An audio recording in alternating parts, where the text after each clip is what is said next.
Fox 40 is your local election headquarters. Nearly 6 days since the polls closed, we're starting to get a better picture of just how many Californians turned out to vote. Thanks for joining us for Fox 40 News at 5:30. I'm Eric Harriman. And I'm Nikki Lorenzo. Fox 40 Capitol reporter Eitan Wallace breaks down the numbers and shares how this year's election compares to previous cycles.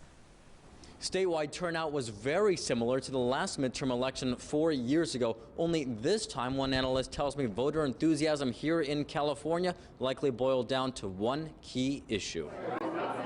Californians made their voices heard this election, and now we know just about how many actually voted leading up to Election Day. Of the 22 million registered voters in the state, about half, or 11 million, cast a ballot.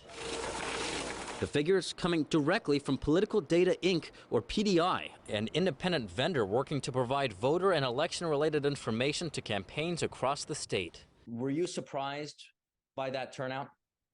Well, in fact, my tweet on Election Day predicted 50% turnout. Paul Mitchell is PDI's vice president. He says while California now has 2 million more total registered voters than it did during the last midterm election 4 years ago, both the 2018 and 22 midterm elections saw about 50% statewide voter turnout.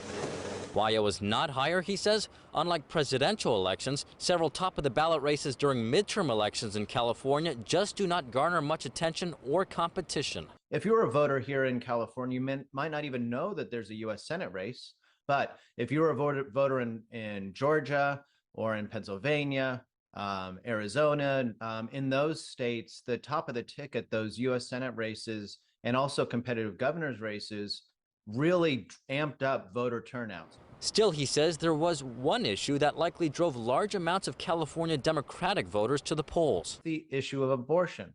Prop 1 being on the ballot, it likely increased turnout for large chunks of that more progressive electorate. Of the early votes in California, about half came from Democrats, while less than 1/3 came from Republicans. In terms of age, about half were from those 65 and older, while just 10% came from young people aged 18 to 34. But those numbers could very well change come the next election in just 2 years as attention turns to who takes the White House. 2024 is going to be a massive election. It's going to be for all the marbles.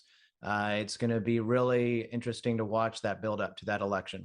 And tomorrow is the final day for ballots postmarked no later than November 8th to arrive in the mail and still count. Those can make all the difference in key races still uncalled. Reporting here outside the state capitol, Eitan Wallace, Fox 40 News.